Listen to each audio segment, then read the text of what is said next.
నమస్తే, welcome to VMR logics. నేను మీ జ్యోతి. ఈరోజు జూన్ 19 అండ్ 20కి సంబంధించిన కరెంట్ ఇష్యూస్ ఏవైతే ఉన్నాయో ఒక్కొక్కటి డిస్కస్ చేద్దాం. అండ్ ఆస్పిరెంట్స్ అందరికీ ఒక ఇంపార్టెంట్ అనౌన్స్మెంట్ ఏంటి అంటే, మన విఎంఆర్ లాజిక్స్లో ఎవ్రీ మండే ఆఫ్లైన్ బ్యాచ్ అనేది స్టార్ట్ అవుతుంది. అండ్ విఎంఆర్ సార్కి సంబంధించిన అర్థమెటిక్ కంటెంట్ అనేది అప్డేట్ చేయడం జరుగుతుంది. అంటే nothing but number of concepts, ప్రతి కాన్సెప్ట్లోనూ నంబర్ ఆఫ్ మోడల్స్తో, కొత్త మోడల్స్ అండ్ న్యూ లాజిక్స్తో అండ్ న్యూ టెక్నిక్స్తో షార్ట్ కట్లో కంప్లీట్ అయ్యేలాగా అప్డేటెడ్ వర్షన్ అనేది లాంచ్ చేయడం జరుగుతుంది. అండ్ మాక్ టెస్ట్ ఎక్స్ప్లెనేషన్స్ అనేవి మన ఫ్యాకల్టీ అయిన VMR sir, Kadambari madam and Soumya madam చేత ఎక్స్ప్లెయిన్ చేయించడం జరుగుతుంది. అండ్ త్వరలో జిఎస్ మాక్ టెస్ట్ కూడా కండక్ట్ చేసి ఆ మాక్ టెస్ట్ ఎక్స్ప్లెనేషన్ కూడా మీకు అందజేయడం జరుగుతుంది. So coming to today's first topic, భారత్లో గూగుల్ జెమినీ యాప్ మనం చూసాం కదా. లాస్ట్ ఇయర్ అట్లా చూసుకుంటే చాట్ జీపీటీ అని ఓపెన్ ఏఐ సంస్థ తీసుకొచ్చిన ఒక చాట్ బోట్ అనేది ఎక్కువ రివల్యూషన్ క్రియేట్ చేసింది. అంటే nothing but it is a type of chatbot అనమాట. డైరెక్ట్గా వితౌట్ ఎనీ లింక్స్ ప్రొవైడ్ చేయకుండా డైరెక్ట్గా అడిగిన క్వశ్చన్కి ఆన్సర్ని కరెక్ట్గా సెండ్ చేసేలాగా ఒక చాట్ బోట్ అనేది ఓపెన్ ఏఐ అనే సంస్థ సింథసైజ్ చేసింది లాస్ట్ ఇయర్ చూసుకుంటే. సో దానికి కాంపిటీషన్గా గూగుల్ వాళ్ళు ఏం చేశారు అంటే జెమినీ ఏఐ అనే ఒక చాట్ బోట్ని క్రియేట్ చేశారు. సో దీనికి సంబంధించిన ఒక నావెల్ అడ్వాన్స్డ్ వర్షన్ అనేది మళ్ళీ లాంచ్ చేశారు. దానికి సంబంధించి మళ్ళీ అప్డేట్ వచ్చిందనమాట. సో అదేంటో చూద్దాం. తెలుగు, హిందీ, ఇంగ్లీష్ సహా 9 భారతీయ భాషల్లో సపోర్ట్ చేసే ఏఐ అసిస్టెంట్ జెమినీ యాప్ను గూగుల్ భారత్లో అందుబాటులోకి తీసుకొచ్చింది. సో ఎన్ని లాంగ్వేజెస్ అంట? మొత్తం 9 లాంగ్వేజెస్. నియర్లీ ఈ 9 లాంగ్వేజెస్లో మనం చూసుకుంటే తెలుగు, మలయాళం, తమిళ్, కన్నడ, హిందీ, ఉర్దూ, తర్వాత బెంగాలీ, గుజరాతీ, ఇట్లా నంబర్ ఆఫ్ 9 లాంగ్వేజెస్ ఉంటాయన్నమాట. ఆ 9 లాంగ్వేజెస్లోనూ ఈ జెమినీ ఏఐ అనేది అందుబాటులో ఉంటుంది. అండ్ ఇప్పుడు వచ్చిన వర్షన్ ఏ మొబైల్స్కి అవైలబుల్గా ఉంటుందో చూద్దాం. అందులో ప్రీమియం వర్షన్ జెమినీ అడ్వాన్స్లో అనేక కొత్త ఫీచర్లను జోడించింది.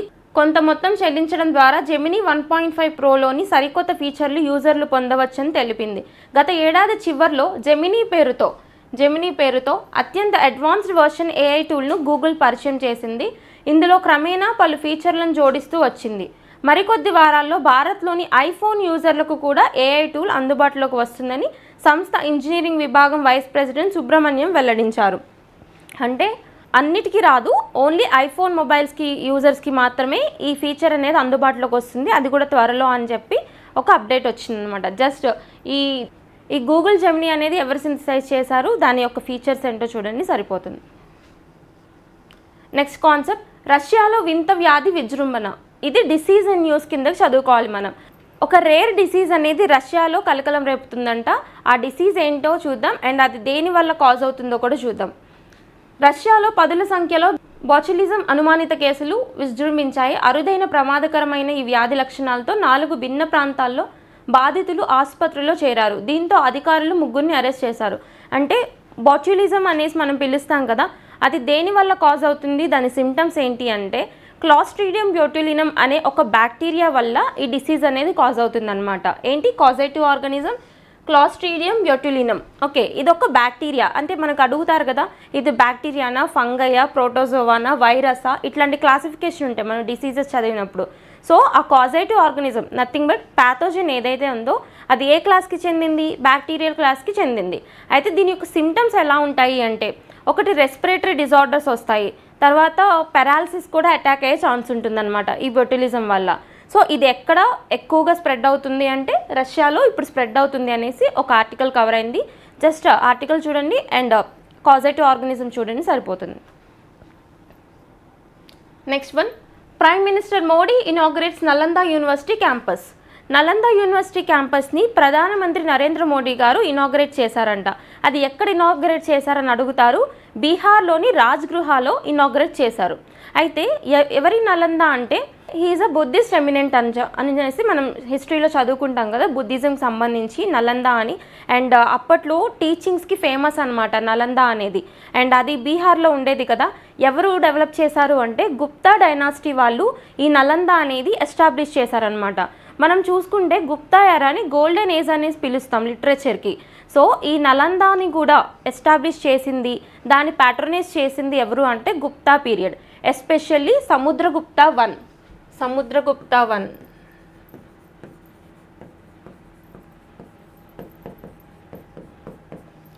ఓకేనా. గుప్తా డైనాసిటీకి సంబంధించిన సముద్రగుప్త వన్ నలంద ప్రీచింగ్ సెంటర్ని ఎప్పుడో ఎస్టాబ్లిష్ చేశారనమాట గుప్తా డైనాసిటీ పీరియడ్లోనే. అయితే తర్వాత ఖిల్జీ డైనాసిటీ టైంలో, అంటే ఢిల్లీ సుల్తాన్స్ వచ్చిన తర్వాత ఖిల్జీ వంశం టైంలో దాన్ని కొంచెం డిస్టర్బ్ చేయడం జరిగింది ఆ యొక్క ఎస్టాబ్లిష్మెంట్ని. అయితే ఇప్పుడు నలంద యూనివర్సిటీ అనేది బీహార్లో ఇనాగరేట్ చేస్తూ మళ్ళీ న్యూస్లోకి వచ్చింది. సో జస్ట్ ఎవరు ఎస్టాబ్లిష్ చేశారని చూసుకోండి సరిపోతుంది, అండ్ ఇప్పుడు ఎక్కడ ఎస్టాబ్లిష్ చేశారో చూస్తే సరిపోతుంది. The prime minister Shri Narendra Modi inaugurated the new campus of Nalanda university at Rajgarh, Bihar. University is conceived as a collaboration between India and East Asian Summit countries. And ఇది చూడండి, my mission is that India becomes the centre of education and knowledge for the world. ఈ నలంద, తక్షశిల ఇలాంటివన్నీ కూడా preachings ఇవ్వడానికి famous అనమాట మన పూర్వకాలంలో. So మళ్ళీ అలాంటి నాలెడ్జ్ని, అలాంటి ఏన్షియంట్ నాలెడ్జ్ని పెంచడానికి నరేంద్ర మోడీ గారి గవర్నమెంట్ అనేది కృషి చేస్తుంది. సో నలంద యూనివర్సిటీని బీహార్లో మళ్ళీ రీఎస్టాబ్లిష్ చేశారనేసి చెప్తున్నారు. అండ్ నెక్స్ట్ వన్, హైదరాబాద్లో ఎన్ఎండిసి పరిశోధన సెంటర్. అంటే ఎన్ఎండిసి అంటే నేషనల్ మినరల్ డెవలప్మెంట్ కార్పొరేషన్ అని చదువుతాం కదా మనం. It is a type of Navratna company.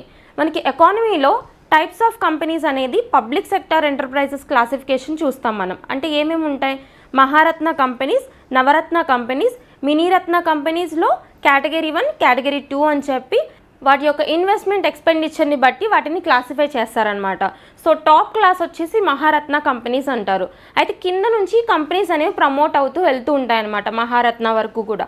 So ఇప్పుడు ఇక్కడ ఉన్న ఎన్ఎండిసి అనేది, ఎన్ఎండిసి అంటే national mineral development corporation. Okay, ఇది ఏ క్లాసిఫికేషన్ ఆఫ్ కంపెనీ అంటే నవరత్న కంపెనీ. ఓకేనా, అంటే సెకండ్ క్లాసిఫికేషన్ అనమాట. సో ఇప్పుడు దీనికి సంబంధించిన research centre, R&D centre, research and development centre అంటారు కదా, ఎక్సలెన్స్ సెంటర్. సో అది ఎక్కడొస్తుందంట, హైదరాబాద్లో వస్తుంది. ఎక్కడో చూద్దాం.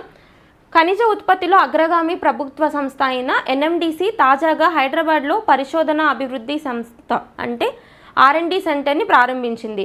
ఖనిజ ఉత్పత్తి, ప్రాసెసింగ్, స్థిరమైన ఉక్కు సాంకేతికలో ఆవిష్కరణలే లక్ష్యంగా పటాన్ చెరువు వద్ద 8 ఎకరాల స్థలంలో ఏర్పాటు చేసిన సెంటర్ కోసం 50 కోట్ల నిధులు వెచ్చించినట్లు కంపెనీ తెలిపింది. ఎక్కడంట, పటాన్ చెరువు దగ్గర 50 crores ఇన్వెస్ట్మెంట్ పెట్టి ఎన్ఎండిసి రీసెర్చ్ అండ్ డెవలప్మెంట్ సెంటర్ని తెలంగాణలో అభివృద్ధి చేస్తున్నారు. ఓకే, ఇక్కడ ఎన్ఎండిసి అనేది నవరత్న కంపెనీ. నెక్స్ట్ వన్, ఏపీలో పలు సంక్షేమ పథకాలకు మళ్ళీ పాత పేర్లు.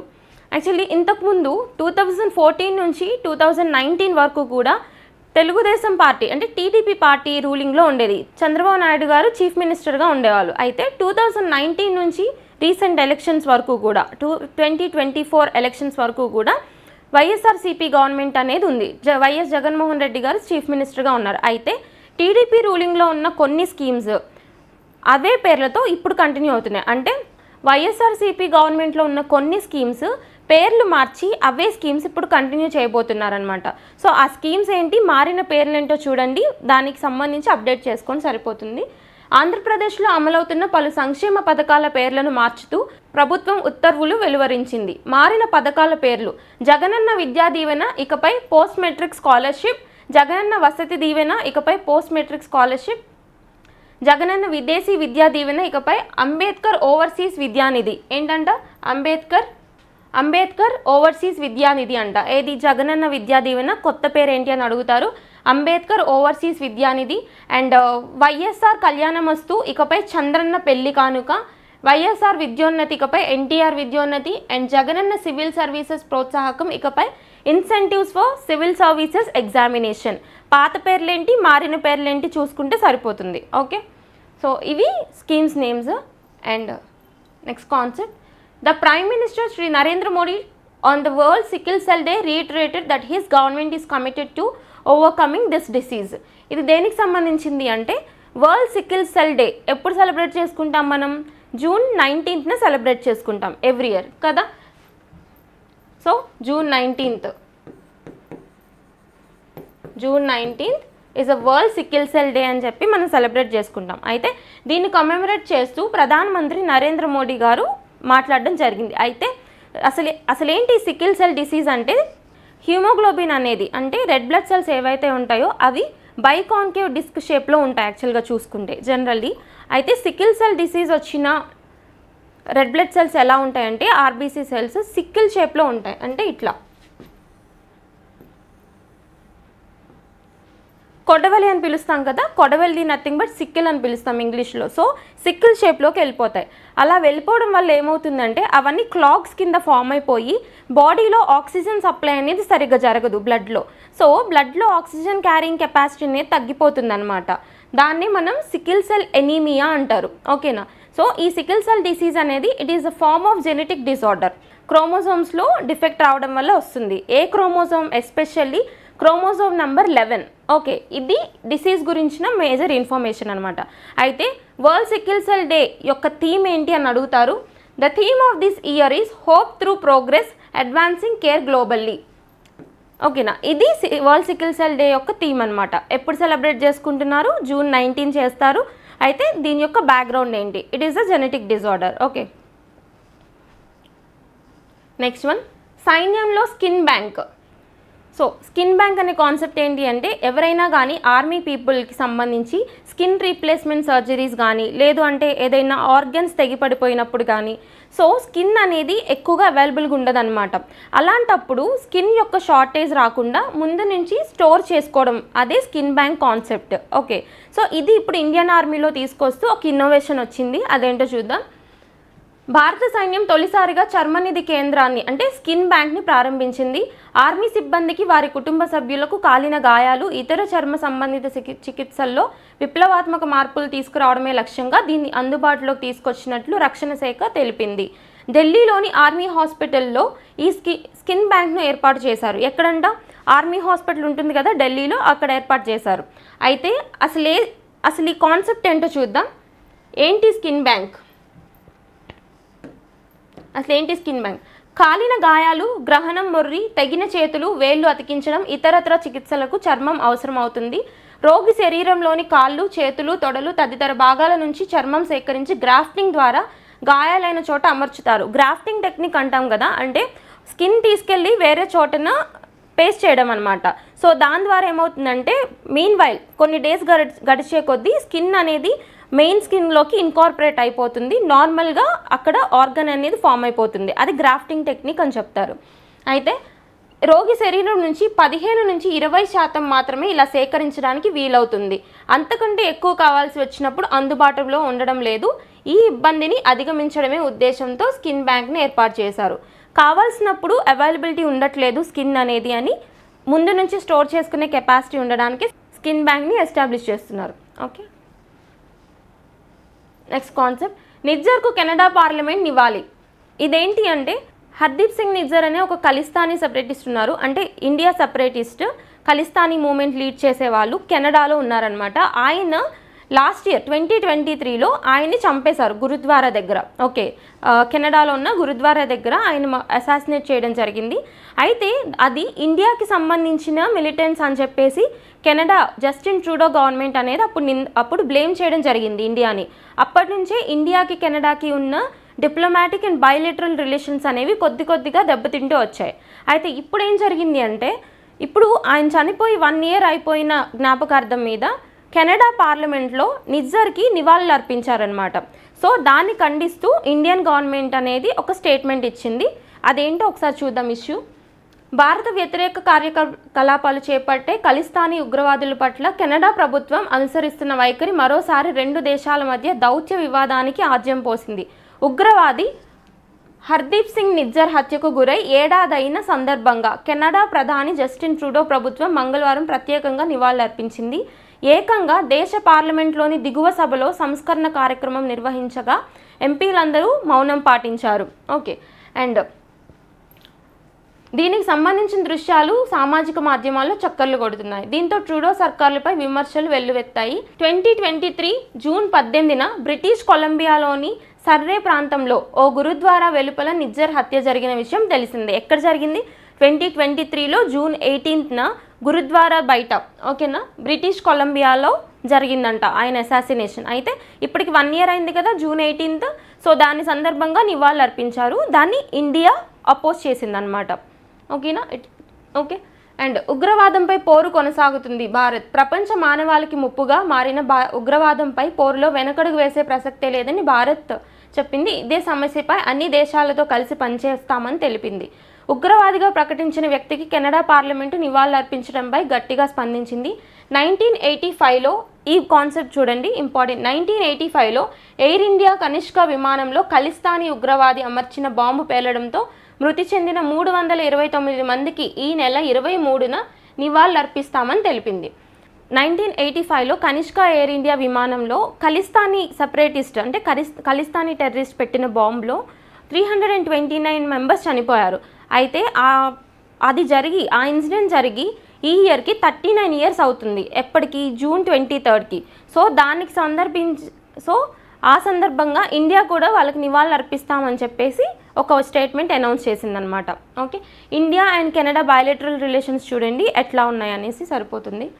సో నెక్స్ట్ కాన్సెప్ట్, తైవాన్కు అమెరికా నుంచి 1000 డ్రోన్లు. ఇది దేనికి సంబంధించింది అంటే డిఫెన్స్ ఎక్విజిషన్స్ అనమాట. ఎవరికి? తైవాన్ కంట్రీకి అమెరికా నుంచి డ్రోన్స్ ఎక్వైర్ చేస్తున్నారు అని ఒక ఆర్టికల్ కవర్ అయింది. ఇదేంటి అంటే రష్యా యుక్రెయిన్ వార్ స్టార్ట్ అయినప్పుడు యుక్రెయిన్కి అమెరికా నుంచి డ్రోన్స్ హెల్ప్ వెళ్ళింది. అయితే ఆ డ్రోన్స్ కారణంగానే రష్యాతో అపోజిట్గా ఫైట్ చేయగలిగారు అనమాట. సేమ్ డ్రోన్స్ ఇప్పుడు తైవాన్కి కూడా ఎక్స్పోర్ట్ చేస్తున్నట్టు ఒక ఆర్టికల్ వచ్చింది. అదేంటో చూద్దాం. ఉక్రెయిన్ యుద్ధంలో రష్యాను ముప్పతిప్పలు పెట్టిన సాయుధ డ్రోన్లు తాజాగా తైవాన్ చేతికి అందనున్నాయి. తైవాన్కు భారీ సంఖ్యలో వీటిని విక్రయించాలని అమెరికా నిర్ణయించి $36 కోట్ల ఒప్పందానికి ఆమోదం తెలిపింది. అయితే వీటి సంఖ్య 1000 వరకు ఉండొచ్చని అంచనా. సో ఈ ఒప్పందం కింద అగ్రరాజ్యం 720 స్విచ్ బ్లేడ్ డ్రోన్లు అగ్నిమాపక వ్యవస్థలను తైవాన్కి అందించనుంది. 720 స్విచ్ బ్లేడ్ డ్రోన్స్ని అందిస్తున్నారంట. అయితే ఇక్కడ ఒక కాన్సెప్ట్ చూడండి, స్విచ్ బ్లేడ్ 300 అండ్ 600 డ్రోన్లను ఆత్మాహుతి డ్రోన్లుగా పేర్కొంటారు. ఆత్మాహుతి డ్రోన్లు అంటే నథింగ్ బట్ సూసైడ్ డ్రోన్స్ అనమాట. ఓకే, ఇది ఒక కాన్సెప్ట్. అంటే తైవాన్కి అమెరికా నుంచి డ్రోన్స్ వెళ్తున్నాయనేసి తెలిసింది. సో ఆ డ్రోన్స్ కెపాసిటీ ఏంటో చూడండి, ఏ టైప్ ఆఫ్ డ్రోన్స్ చూస్తే సరిపోతుంది. నెక్స్ట్ కాన్సెప్ట్, గ్రామాల్లోని 77% ఇళ్లకు కుళాయి నీటి సదుపాయం. జల్ జీవన్ మిషన్ తెలుసు కదా మనకి. 2019లో జల్ జీవన్ మిషన్ అనేది లాంచ్ చేశారు. దేనికి సంబంధించింది అది? రూరల్ వాటర్స్ అంటే రూరల్ ఇండియాలో కంప్లీట్ వాటర్ సప్లై అందించాలి అని చెప్పి తీసుకొచ్చిన ఒక ప్రోగ్రామ్, ఒక వెల్ఫేర్ పాలసీయే ఈ జల్ జీవన్ మిషన్ అనమాట. ఎప్పుడు లాంచ్ చేశారు? 2019లో లాంచ్ చేశారు. అయితే ఇప్పుడు దీనికి ఉన్న అప్డేట్ ఏంటి అంటే 77% ప్రస్తుతానికి మొత్తం రూరల్ ఇండియాలో ఉన్న 77% రూరల్ ఇండియాకి వాటర్ సప్లై అనేది ఇవ్వడం జరిగిందంట. సో దేశంలోని గ్రామాల్లో ఉన్న 77% ఇళ్లకు నల్లా నీటి కనెక్షన్లు అందించినట్లు జల్ జీవన్ మిషన్ అధికారిక లెక్కలు వెల్లడించాయి. దేశంలోని మొత్తం గ్రామాల్లో 19.31 కోట్ల ఇళ్లు ఉన్నాయని, వాటిలో 14.88 కోట్ల ఇళ్లకు కుళాయి నీటి సదుపాయం కల్పించామని నివేదిక పేర్కొంది. ఎన్ని ఉన్నాయి మొత్తం? 19.31 క్రోర్స్ ఆఫ్ హౌసెస్ ఉంటే వాటిలో 14.83 క్రోర్స్ ఆఫ్ హౌసెస్కి వాటర్ సప్లై అనేది అందించారు. అంటే పర్సంటేజ్ కింద చూసుకుంటే మనం 77% అనమాట. ఓకే, ఇది జల్ జీవన్ మిషన్ గురించి update. Next concept, Russia and north Korea మధ్య నూతన భాగస్వామ్య ఒప్పందం. నథింగ్ బట్ ఇదేంటి అంటే ఆపోజిట్ కంట్రీస్ అంటే ఎనిమీ నేషన్స్ వీళ్ళిద్దరి మీద ఎవరి మీదైనా అటాక్ చేస్తే, వెదర్ రష్యా మీద కానీ నార్త్ కొరియా మీద కానీ అటాక్ చేస్తే ఇద్దరు డిఫెన్స్ కోఆపరేషన్ చేసుకోవాలి అని చెప్పి ఒక బైలేటరల్ అగ్రిమెంట్ అనమాట.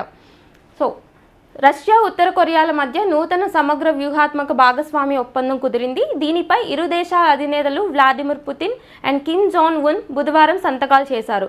దీన్ని తమ మధ్య సంబంధాల్లో గొప్ప మైలురాయిగా ఇద్దరు దేశాధినేతలు అభివర్ణించారు. రెండు దేశాల్లో, ఇది కాన్సెప్ట్, రెండు దేశాల్లో దేనిపైనైనా శత్రువు దాడి జరిపితే పరస్పరం సహకరించుకోవాలి అని, భద్రత, వాణిజ్యం, పెట్టుబడులు, సాంస్కృతికం, మానవీయ సంబంధాలను బలోపేతం చేసుకోవాలి అని ఇందులో పేర్కొన్నారు. Nothing but defence cooperation and technology cooperation గురించి రష్యాకి నార్త్ కొరియాకి జరిగిన ఒక మెమరాండం అనమాట. And next one, science and టెక్నాలజీలో ఒక ఇన్నోవేషన్. అదేంటి అంటే పిండంలో పెద్ద మెదడు తీవ్ర ఆటిజానికి సూచిక. ఆటిజం అనే ఒక డిసీజ్ ఉంటుంది కదా, దేనికి సంబంధించింది అంటే అది నర్వస్ సిస్టమ్కి సంబంధించిన డిసీజ్ అనమాట. అదేంటి అసలు దాని సిమ్టమ్స్ ఏంటి అంటే మొత్తం సోషల్ అండ్ కాగ్నిటివ్ కెపాసిటీ అనేది తక్కువ ఉంటుంది. సో దానికి రీజన్ ఏంటో ఒక రీసెర్చ్లో తెలిసింది. మొదటి త్రైమాసికంలో గర్భస్థ శిశువు మెదడులో గ్రే మ్యాటర్ చాలా ఎక్కువగా ఉంటే అది తీవ్ర ఆటిజానికి సంకేతం కావచ్చని అమెరికా శాస్త్రవేత్తల పరిశోధనలు వెల్లడైంది. అంటే grey matter and white matter అని మనం చదువుకుంటాం. బ్రెయిన్లో 2 మ్యాటర్స్ ఉంటాయి, ఒకటి గ్రే మ్యాటర్, ఒకటి వైట్ మ్యాటర్ అనమాట. అందులో ఫస్ట్ ట్రైమెస్టర్ అనమాట, అంటే ఇప్పుడు అంటే ప్రెగ్నెన్సీని మొత్తం 3 ట్రైమెస్టర్స్గా చూస్తారు కదా, అంటే మొత్తం 9 మంత్స్ని 3 ట్రైమెస్టర్స్గా చూస్తారు. అందులో ఫస్ట్ ట్రైమెస్టర్ అంటే ఫస్ట్ 3 మంత్స్ అనమాట. ఈ ఫస్ట్ ట్రైమెస్టర్లో గ్రే మ్యాటర్ ఎక్కువగా ఉంటే దానివల్ల పిల్లల్లో సివియర్ ఆటిజం వస్తుంది అని చెప్పి అమెరికాకు సంబంధించిన రీసెర్చర్స్ చేసిన ఒక స్టడీలో తెలిసింది. అయితే దాని గురించి చూద్దాం. జన్మించాక అలాంటి చిన్నారికి సామాజిక విషయగ్రహణ సామర్థ్యం పరంగా జీవితకాలం పాటు ఇబ్బందులు ఎదురవుతాయని శాస్త్రవేత్తలు తెలిపారు. అండ్ వారు మాట్లాడడము కష్టం కావచ్చని చెప్పారు. చూసాం కదా మన ఆటిజం సిమ్టమ్స్ ఏంటి, cognitive, social and speaking, thinking capacities అనేవి తగ్గిపోతాయి అన్నమాట. సో దానికి రీజన్ ఏంటి అంటే గ్రే మ్యాటర్ అనేది ఎక్కువగా ఉండడం. అండ్ నెక్స్ట్ కాన్సెప్ట్, పక్షవాతాన్ని పసిగట్టే ముఖ గుర్తింపు సాధనం. ఇది దేనికి సంబంధించింది అంటే ఆర్టిఫిషియల్ ఇంటెలిజెన్స్తో ఒక యాప్ని తయారు చేశారు, మొబైల్ అప్లికేషన్. ఈ మొబైల్ అప్లికేషన్తో జస్ట్ ఫేస్ స్కాన్ చేసినప్పుడు ఆ ఫేషియల్ ఫీచర్స్ బట్టి వాళ్ళకి ఇంతకుముందు పెరాలసిస్ అటాక్ ఏమైనా జరిగిందా అని ఈ యాప్ స్టడీ చేసి చెప్తుంది అనమాట, వితౌట్ ఎనీ డయాగ్నోసిస్. సో ఆ యాప్ గురించి చూడండి. పక్షవాతం బారిన పడిన వారిని కొన్ని సెకండ్లలోనే గుర్తించే ఒక స్మార్ట్ ఫోన్ యాప్ను ఆస్ట్రేలియా శాస్త్రవేత్తలు అభివృద్ధి చేశారు. ఇది పారామెడికల్ సిబ్బందికి బాగా ఉపయోగపడుతుంది. 82% ఖచ్చితత్వంతో ఫలితాన్ని చెబుతుందని పరిశోధకులు తెలిపారు. సైన్స్ అండ్ టెక్నాలజీ ఇన్నోవేషన్లో 82% యాక్యురసీతో పారాలసిస్ని ఈ మొబైల్ అప్లికేషన్ డిటెక్ట్ చేస్తుంది అని చెప్పి ఆస్ట్రేలియన్ సైంటిస్ట్ డిస్కవర్ చేశారనమాట. సో ఇప్పుడు చెప్పిన 2 కాన్సెప్ట్స్ కూడా సైన్స్ అండ్ టెక్నాలజీలో మెడికల్ ఇన్నోవేషన్స్ కింద చూసుకోవచ్చు. And next concept, it is a memorandum of understanding. India's National Security Advisor Sri Ajit Doval and United States National Security Advisor Mr. Jake Sullivan chaired a review meeting of the India-US Initiative on Critical and Emerging Technology on Hyderabad House, New Delhi. New ఢిల్లీలో ఉన్న Hyderabad house, అంటే మన Hyderabad house అంటే తెలంగాణలో ఉంది అనుకుంటాం. Actually ఆ name just ఆ యొక్క బిల్డింగ్ నేమ్ హైదరాబాద్ హౌస్ అనమాట. అది ఎక్కడ ఉంటుంది అంటే న్యూ ఢిల్లీలో ఉంటుంది. ఓకే, ఇప్పుడు ఇక్కడ ఒక మీటింగ్ జరిగింది. ఆ మీటింగ్ ఎవరికి అంటే యునైటెడ్ స్టేట్స్ ఆఫ్ అమెరికాకు సంబంధించిన national security adviser Sullivan and ఇండియాకి సంబంధించిన national security adviser Ajit Doval, వీళ్ళిద్దరికి జరిగిన ఒక బయలేటరల్ అగ్రిమెంట్. దేనికి సంబంధించింది? టెక్నాలజీ కోఆపరేషన్కి సంబంధించి ఒక అగ్రిమెంట్ చేసుకున్నారు. అయితే ఈ అజిత్ దోవల్ అనే ఆయన నేషనల్ సెక్యూరిటీ అడ్వైజర్గా రీసెంట్గానే అపాయింట్ అయ్యారని చూసాం కదా. దేని ప్రకారం ఈ యొక్క పోస్ట్ని క్రియేట్ చేశారు అంటే national security adviser act, NSA act of 1980. Okay, NSA act 1980 ప్రకారం ఈ పోస్ట్ని క్రియేట్ చేశారనమాట. So present national security adviser ఎవరు అంటే Ajit Doval. Next concept, sky ఎయిర్తో బ్లూ డాట్ ఒప్పందం. ఇది ఒక మెమరాండమ్ ఆఫ్ అండర్స్టాండింగ్. ఎవరెవరికి అంటే స్కై ఎయిర్ సంస్థకి అండ్ బ్లూ డాట్కి. స్కై ఎయిర్ అంటే డ్రోన్స్ ఎక్కువగా సింథసైజ్ చేసే ఒక సంస్థ అనమాట. సో వీళ్ళకి బ్లూ డాట్కి దేనికి సంబంధించి మెమరాండమ్ అంటే ఈ యొక్క గూడ్స్ క్యారీ చేయడానికి, డ్రోన్స్ సప్లై చేయడానికి ఒక ఒప్పందం. డ్రోన్ల ద్వారా కొరియర్ డెలివరీని విజయవంతంగా ప్రారంభించినట్లు బ్లూ డాట్ తెలిపింది. ఇందుకోసం డ్రోన్ సాంకేతికలో దిగ్గజమైన స్కై ఎయిర్తో ఒప్పందం కుదుర్చుకున్నట్లు వివరించింది. తన రవాణా వ్యవస్థలను మెరుగుపరుచుకోవడానికి డ్రోన్ సాంకేతికతను ఉపయోగించుకోనున్నట్లు ఎక్స్చేంజ్లను బ్లూ డాట్ సమాచారం ఇచ్చింది. అయితే తెలంగాణ ప్రభుత్వం 2021 సెప్టెంబర్లో తీసుకొచ్చిన మెడిసిన్ ఫ్రమ్ ది స్కై కార్యక్రమం కింద హైదరాబాద్ సమీపంలోని వికారాబాద్లో ఔషధాలను డ్రోన్ల ద్వారా సరఫరా చేసే ప్రక్రియను ప్రయోగాత్మకంగా నిర్వహించినట్లు పేర్కొంది. మనం చూసాం కదా 2021 ఆ ఇయర్లో మెడిసిన్స్ ఫ్రమ్ ద స్కై అంటే కరెక్ట్గా అప్పుడు కోవిడ్ టైంలో అనమాట. మెడిసిన్స్ని సప్లై చేయడానికి డ్రోన్స్ని వాడిన స్టేట్గా ఏ స్టేట్ న్యూస్లో ఉంది అంటే తెలంగాణ స్టేట్. సో అదే ఇన్స్పిరేషన్తో ఇప్పుడు డ్రోన్స్తో గూడ్స్ క్యారీ చేయడానికి బ్లూ డాట్తో ఒక ఒప్పందం చేసుకున్నారు. ఎవరంటే స్కై ఎయిర్. నెక్స్ట్ వన్, వడ్డీ ఆదాయంపై పన్ను ఊరట కల్పించాలి, SBI చైర్మన్ దినేష్ కారా. ఈ కాన్సెప్ట్ దేనికి సంబంధించింది అంటే మనం బ్యాంక్లో పెట్టే డిపాజిట్స్ ఏవైతే ఉంటాయో వాటి మీద ఉండే వాటి మీద మనం ఎర్న్ చేసుకునే ఇంట్రెస్ట్ ఉంటుంది కదా, ఆ ఇంట్రెస్ట్ మీద రేట్స్ అనేవి తగ్గించాలి అని చెప్పి ఎస్బీఐ చైర్మన్ ఒక స్టేట్మెంట్ ఇచ్చారు. సో అలా తగ్గించడం వల్ల ఏమవుతుంది అంటే డిపాజిట్స్ అనేవి ఎక్కువగా వస్తాయి. ఆ డిపాజిట్స్తో మనం ఇన్ఫ్రాస్ట్రక్చర్ మీద ఎక్కువ ఇన్వెస్ట్ చేయొచ్చు అని ఒక స్టేట్మెంట్లో చెప్పారు. ఎప్పుడైనా కానీ ఒక కంట్రీ డెవలప్ అవ్వాలి అంటే ఇన్ఫ్రాస్ట్రక్చర్ మీద ఎక్కువ ఇన్వెస్ట్ చేయాలన్నమాట. అంటే నథింగ్ బట్ మనం పబ్లిక్ ఫైనాన్స్లో చూసుకుంటే ఒకటి క్యాపిటల్ ఎక్స్పెండిచర్ అని, ఇంకొకటి రెవెన్యూ ఎక్స్పెండిచర్ అని చదువుకుంటాం. అయితే క్యాపిటల్ ఎక్స్పెండిచర్ అంటే ఏంటి, మొత్తం లాంగ్ టర్మ్ ఎక్స్పెండిచర్ అనమాట. అంటే ఇన్ఫ్రాస్ట్రక్చర్ మౌలిక సదుపాయాల మీద ఇన్వెస్ట్ చేయడం వల్ల కంట్రీకి ఇన్కమ్ అనేది జనరేట్ అవుతుంది. కానీ వెల్ఫేర్ ఎక్స్పెండిచర్ మీద ఎక్కువగా పెడితే దాని నుంచి రిటర్న్స్ ఏమీ రావు, జస్ట్ వెల్ఫేర్స్ కోసం ఖర్చు అయిపోతూ ఉంటాయన్నమాట. కాబట్టి సో ఇట్లా వచ్చిన ఇన్కమ్ ఏదైతే ఉందో ఎక్కువగా డిపాజిట్స్ వస్తాయి కదా, ఆ డిపాజిట్స్తో ఇన్ఫ్రాస్ట్రక్చర్ ఇన్వెస్ట్మెంట్ని ఎక్కువ చేయొచ్చు అని దినేష్ కారా ఒక స్టేట్మెంట్లో చెప్పారు. జస్ట్ ఈ కాన్సెప్ట్ని ఎకానమీ పరంగా లింక్ చేసుకుని చదవండి సరిపోతుంది. అండ్ నెక్స్ట్ వన్, ఒమేగా హాస్పిటల్స్లో మోర్గాన్ స్టాన్లీ రూపాయలు 500 కోట్ల పెట్టుబడి. హైదరాబాద్లోని క్యాన్సర్ వైద్య సేవల సంస్థ అయిన ఒమేగా హాస్పిటల్స్లో Morgan Stanley private equity Asia 500 కోట్ల పెట్టుబడి పెట్టింది. ఒమేగా హాస్పిటల్స్ విస్తరణ ప్రణాళికలు అమలు చేయడానికి ఈ నిధులు వెచ్చిస్తారు.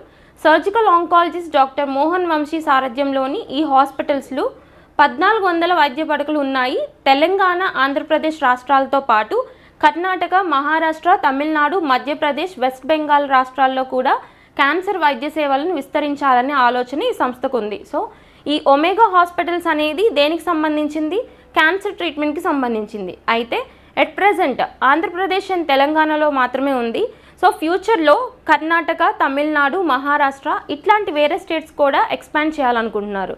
సో ఈ ఎక్స్పాన్షన్ ప్రాసెస్ని కాంట్రిబ్యూట్ చేయడానికి ఎవరు ఫండింగ్ ఇచ్చారంట, మోర్గాన్ స్టాన్లీ అనేది మనం చూస్తాం కదా, ఒక credit rating agency and equity సంస్థ అని చదువుకుంటాం. సో వీళ్ళు 500 crores ఆఫ్ ఇన్వెస్ట్మెంట్ని ఒమేగా హాస్పిటల్స్లో పెడుతున్నారు.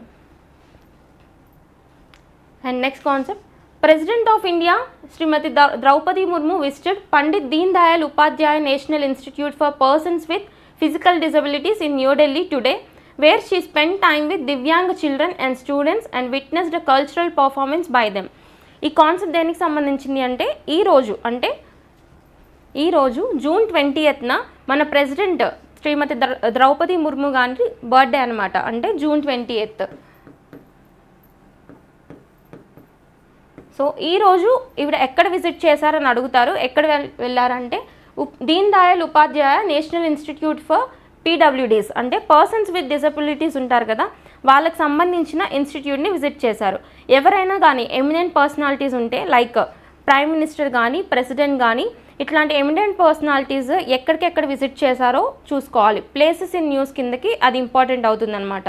ఫర్ ఎగ్జాంపుల్ మనం రీసెంట్ పాస్ట్లో చూసుకుంటే నరేంద్ర మోడీ గారు కన్యాకుమారి విజిట్ చేశారని చెప్పేసి చదువుకున్నాం కదా, అట్లానే ఇప్పుడు ప్రెసిడెంట్ ద్రౌపది ముర్ము గారు ఎక్కడ విజిట్ చేశారు అంటే Deen Dayal Upadhyaya national institute for పీడబ్ల్యూడీస్ని visit చేశారనమాట.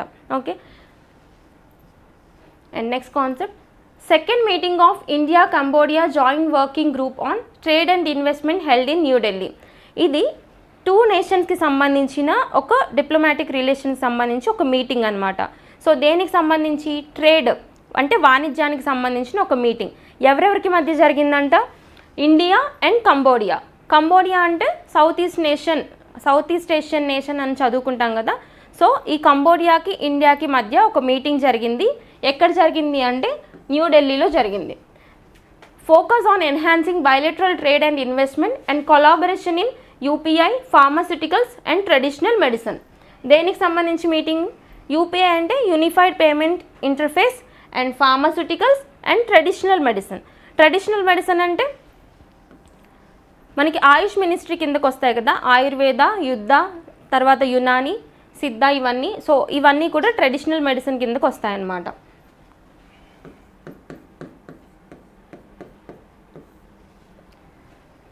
So Focus on enhancing bilateral trade and investment and collaboration in UPI, pharmaceuticals and traditional medicine.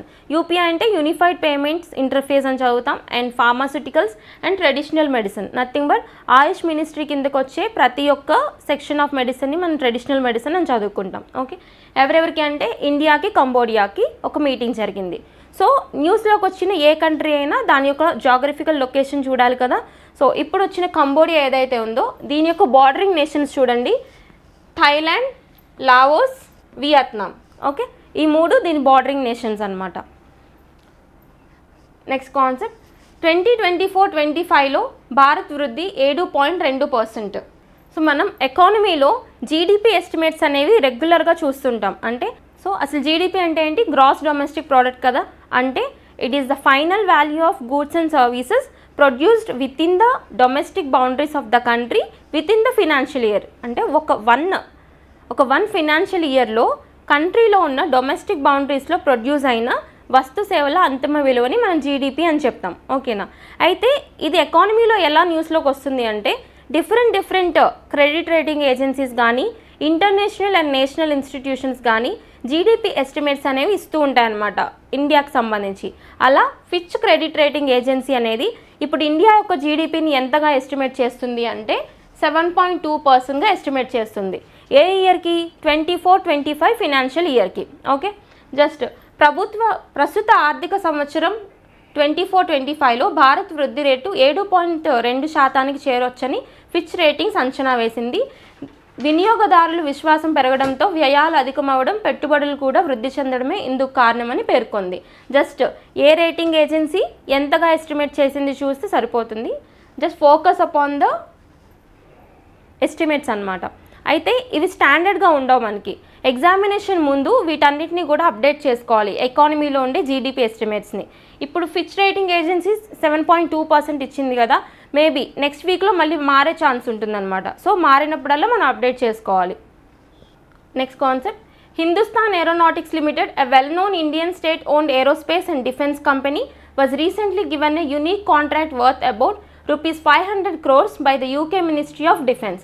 This is the biggest ever order for helicopters that has ever been given to Indian company for LCH, light combat helicopters known as Prachand.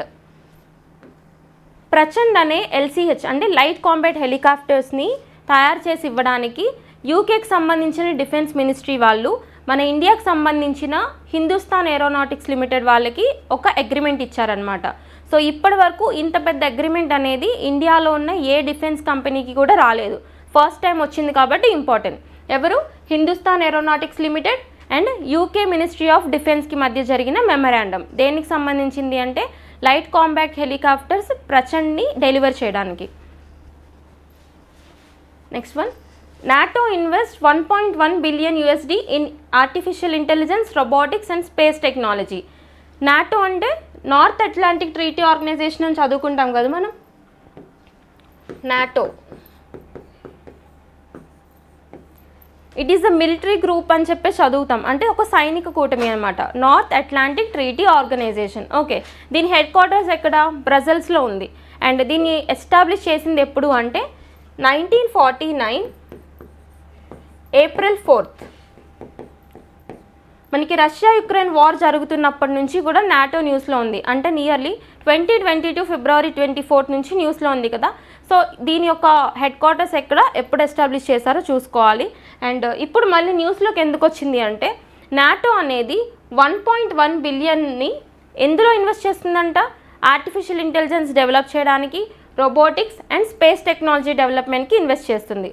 దేనికోసం అంటే ఈ గ్రూపింగ్లో ఉన్న 32 countries ఉంటాయి కదా, 32 countries ఉన్నాయి at present నాటోలో. Starting inaugurate చేసినప్పుడు 12 countries మాత్రమే ఉన్నాయి, ఇప్పుడు 32 ఉన్నాయి. సో రీసెంట్గా యాడ్ అయిన 2 కంట్రీస్ ఏంటి? స్వీడన్ అండ్ ఫిన్లాండ్ కదా. సో ఈ 32 కంట్రీస్ యొక్క వెల్ఫేర్ కోసం, వీళ్ళ యొక్క టెక్నాలజీ అప్గ్రేడేషన్ కోసం నాటో అనేది 1.1 బిలియన్ USDని ఏ రంగాల్లో ఇన్వెస్ట్ చేస్తుందని అడుగుతారు. ఒకటి ఆర్టిఫిషియల్ ఇంటెలిజెన్స్, ఇంకొకటి రోబోటిక్స్ అండ్ ఇంకొకటి space technology. 24 of the 32 countries that are part of NATO support the NATO Innovation Fund. ఆ ఫండ్ పేరు ఏంటి అంటే NATO Innovation Fund, NIF. This includes new members like Finland and Sweden, The fact that these countries are working together shows a strong dedication to developing important technologies that will protect and strengthen them. Next concept, ancient pearl city Tuam discovered in UAE. తువామ్ అనే ఒక pearl city అనమాట. అంటే ancient హిస్టరీలో ఒక pearl city ఉండేది. అక్కడ pearls trading, ముత్యాలు ఉంటాయి కదా, పర్ల్స్ ట్రేడింగ్ అనేది ఎక్కువగా జరిగేది. సో ఆ సిటీకి సంబంధించిన ఆనవాళ్ళు ఎక్కడ డిస్కవర్ చేశారంట? యుఏఈ అంటే యునైటెడ్ అరబ్ ఎమిరేట్స్ అని చదువుకుంటాం కదా మనం, ఆ గ్రూప్ ఆఫ్ 7 ఎమిరేట్స్ అని చెప్పి అక్కడ డిస్కవర్ చేశారంట. సో దాని యొక్క స్పెషలైజేషన్ ఏంటో చూస్తే సరిపోతుంది. On the UAE's Sinai Island, archaeologists have found the remains of the old city of Tuam. This place, which used to be famous for its successful pearl trade, has been wrapped in mystery because no one knows for sure where it is.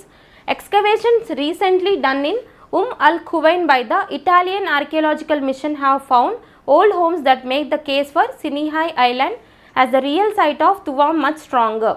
ఎవరు చేశారు excavations అనేది? ఎవరు చేశారు అంటే Italian archaeological machine వాళ్ళు excavation చేశారు. ఆ ఎక్స్కవేషన్స్లో యూఏఈలో ఈ యొక్క సిటీ అనేది బయటపడడం జరిగింది. Next, NASA recently talked about an interesting thing that happens on Mars, auroras, including a purple one that was caught on camera by NASA's MAVEN. మనం లాస్ట్ మంత్లో అట్లా చూసుకుంటే సోలార్ స్టార్మ్స్ అని చెప్పేసి ఎర్త్ని హిట్ చేసి నంబర్ ఆఫ్ అరోరాస్ ఫామ్ అయ్యాయి మన ల్యాండ్ మీద. ఎక్కడ? Especially poles regions, south pole and north pole extreme పాయింట్స్లో ఫామ్ అయ్యాయి. అరోరాస్ అంటే కలర్ లైట్స్ అనమాట, మనం చూసాం కదా. అలానే సేమ్ ఇప్పుడు మార్స్ ఏదైతే ఉందో, మార్స్ ప్లానెట్ మీద కూడా, కంప్లీట్ మార్స్ ప్లానెట్ మీద ఒక అరోరా అనేది డిస్కవర్ చేశారు. ఎవరు అంటే నాసాకి సంబంధించిన MAVEN, Mars atmosphere and volatile evolution orbiters imaging ultraviolet spectrograph. So నాసాకి సంబంధించిన మావెన్ అనే ఒక స్పెక్ట్రోగ్రాఫ్ అనేది డిటెక్ట్ చేసింది. అయితే ఇదేంటి అంటే, అయితే మనం ఎర్త్ మీద చూసుకుంటే ఓన్లీ ఎక్స్ట్రీమ్ పాయింట్స్లోనే ఇది డిటెక్ట్ అయింది. ఎట్లా? North pole and south pole మీద మాత్రమే డిటెక్ట్ అయింది. కానీ ఇప్పుడు మార్స్ కేసులో టోటల్ కంప్లీట్ మార్స్ మీద డిటెక్ట్ అయిందనమాట. అయితే దీనికి రీజన్ ఏంటి అంటే, ఎర్త్కి స్ట్రాంగ్ మ్యాగ్నెటిక్ ఫీల్డ్ ఉంటుంది, సోలార్ రేడియేషన్ని అపోజ్ చేసేంత, అంటే చార్జ్డ్ అయాన్ పార్టికల్స్ ఉంటాయి కదా, వాటిని అపోజ్ చేసేంత స్ట్రాంగ్ మ్యాగ్నెటిక్ రేడియేషన్ ఉంది.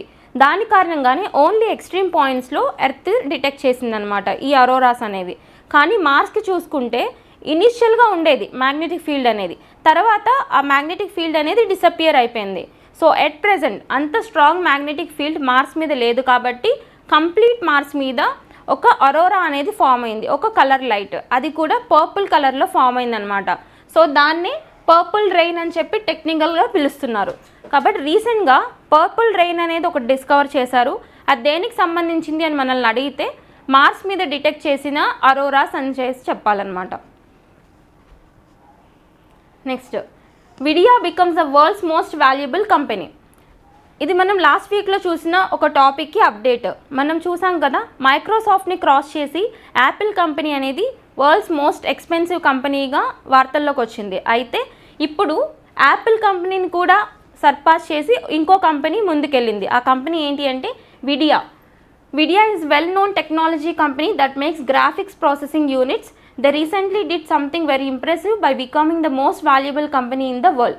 అయితే ఇలా అవ్వడానికి రీజన్ ఏంటి, వాళ్ళు చేసిన ఇన్నోవేషన్ ఏంటో చూద్దాం.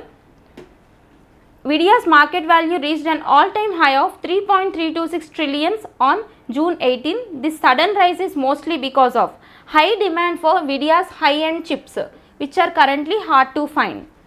హై-ఎండ్ చిప్స్ టెక్నాలజీని ఇన్నోవేట్ చేయడం ద్వారా అవి ఎక్కడ అవైలబుల్గా లేకపోవడం ద్వారా విడియా కంపెనీ షేర్స్ అనేవి ఇంక్రీజ్ అయ్యాయి. So by surpassing Microsoft and Apple companies. Next one, persons in news. Andhra Pradesh advocate జనరల్గా దమ్మలపాటి శ్రీనివాస్.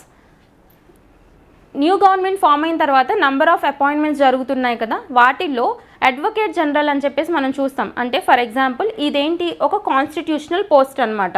అంటే వాళ్ళు చేసే వర్క్ ఏంటి అంటే, స్టేట్ గవర్నమెంట్కి అగేన్స్ట్గా ఏదైనా కేసు పడితే ఆ కేసుకి ప్రభుత్వం తరపున వాదించే అడ్వకేట్ ఎవరు అంటే అడ్వకేట్ జనరల్ ఆఫ్ స్టేట్ అని చెప్తాం.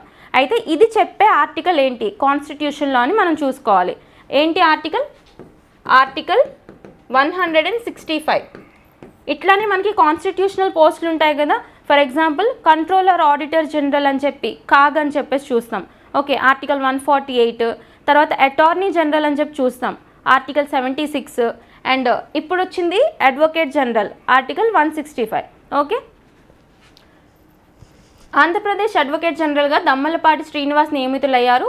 2014-19 మధ్యకాలంలో టీడీపీ అధికారంలో ఉన్న సమయంలో ఆయనే ఏజీగా వ్యవహరించారు.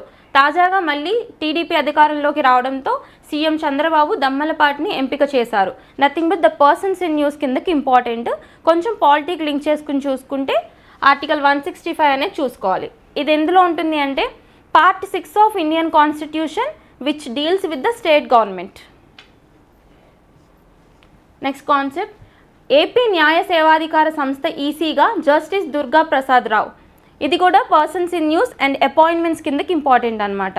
ఏంటిది అంటే Andhra Pradesh state legal services authority అని చూస్తాం కదా, అంటే దానికి సంబంధించి ఈసీగా, ఈసీ అంటే ఎగ్జిక్యూటివ్ చైర్మన్గా ఒకరు అపాయింట్ అయ్యారు. ఎవరంట? జస్టిస్ దుర్గా ప్రసాద్ రావు. సో ఈ యొక్క ఏపీ లీగల్ సర్వీసెస్ అనేది కాన్స్టిట్యూషనల్ పోస్టా అంటే కాదు. సో ఇది దేని ప్రకారం ఫామ్ అయింది అంటే ఒక యాక్ట్ ప్రకారం ఫామ్ అయింది. అంటే దీన్ని మనం ఇప్పుడు స్టాట్యూటరీ పోస్ట్ అని పిలవచ్చు కదా. సో ఆ యాక్ట్ ఏంటో చూద్దాం. Andhra Pradesh state legal services authority act of 1987. ఈ యాక్ట్ గుర్తుపెట్టుకోండి సరిపోతుంది. అండ్ ఎవరు అపాయింట్ అయ్యారు అంటే జస్టిస్ దుర్గా ప్రసాద్ రావు. నెక్స్ట్ వన్, తెలంగాణలో ఏరోస్పేస్ విడిభాగాల సంస్థ పెట్టుబడులు. అంటే ఏరోస్పేస్కి సంబంధించిన స్పేర్ పార్ట్స్ తయారు చేసే ఒక సంస్థ తెలంగాణలో ఇన్వెస్ట్మెంట్ చేస్తుందంట. ఆ సంస్థ పేరేంటో చూద్దాం. లాక్హీడ్ మార్టిన్ అనే ఒక కంపెనీ ఇప్పుడు తెలంగాణలో ఇన్వెస్ట్మెంట్స్ పెడుతుంది. దాని యొక్క ప్లాంట్ ఎక్కడ ఎస్టాబ్లిష్ చేస్తున్నారో చూడండి. ఏరోస్పేస్ రక్షణ వ్యవస్థలకు సంబంధించిన విడిభాగాలను ఉత్పత్తి చేసే అమెరికాకు సంబంధించిన కంపెనీ లాక్హీడ్ మార్టిన్ తెలంగాణలో పెట్టుబడులు పెట్టేందుకు ఆసక్తి కనబరిచింది. ఇప్పటికే హైదరాబాద్ శివారులోని ఆదిబట్లలో ఈ సంస్థ తమ కార్యకలాపాలు సాగిస్తున్న విషయం తెలిసిందే. కంపెనీ ఇండియా హెడ్ ఫెర్నాండెస్ సహా పలువురు ప్రతినిధులు మంగళవారం సచివాలయంలో ముఖ్యమంత్రి రేవంత్ రెడ్డితో భేటీ అయ్యారు. రాష్ట్రంలో మరిన్ని పెట్టుబడులకు అవకాశాలపై ఈ సందర్భంగా చర్చించారు. ఎక్కడంట? ఆదిబట్ల ఏరియాలో తెలంగాణలో ఇంకా ఇన్వెస్ట్మెంట్స్ పెట్టాలి అని చెప్పేసి అమెరికాకు సంబంధించిన లాక్హీడ్ సంస్థ తెలంగాణ గవర్నమెంట్తో ఒక మెమరాండం చేసింది. రీజనల్ ఇష్యూ కింద అండ్ తెలంగాణ స్టేట్ ఎగ్జామ్స్ రాసే వాళ్ళకి ఇది ఇంపార్టెంట్ అవుతుంది మెమరాండం. నెక్స్ట్, ప్యారిస్ ఒలింపిక్స్కు గోల్ఫర్ శుభాంకర్ అర్హత. స్పోర్ట్స్ ఇన్ న్యూస్, గోల్ఫర్ అంటే గోల్ఫ్ ప్లేయర్ ఉన్నారు కదా శుభాంకర్, ఆయన ఇప్పుడు ఈ ఇయర్ జరగబోయే ప్యారిస్ 2024 ఒలింపిక్స్ ఉన్నాయి కదా దానికి అర్హత సాధించారు. ఎలానో చూద్దాం. ఈ ఏడాది ప్యారిస్లో జరగనున్న ఒలింపిక్స్ క్రీడల్లో పాల్గొనడానికి India number 1 golfer Shubhankar Sharma అర్హత సాధించాడు.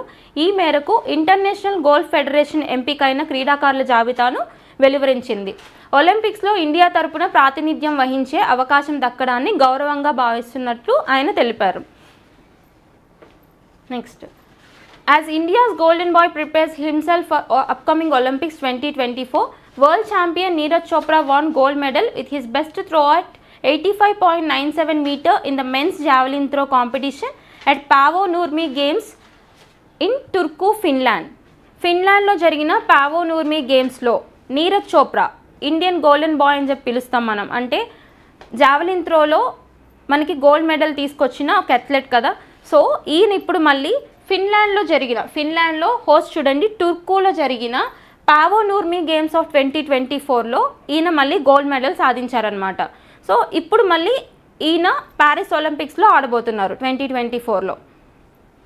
సో ఈయన స్ట్రైక్ రేట్ ఎంతో చూడండి, 85.97 మీటర్స్.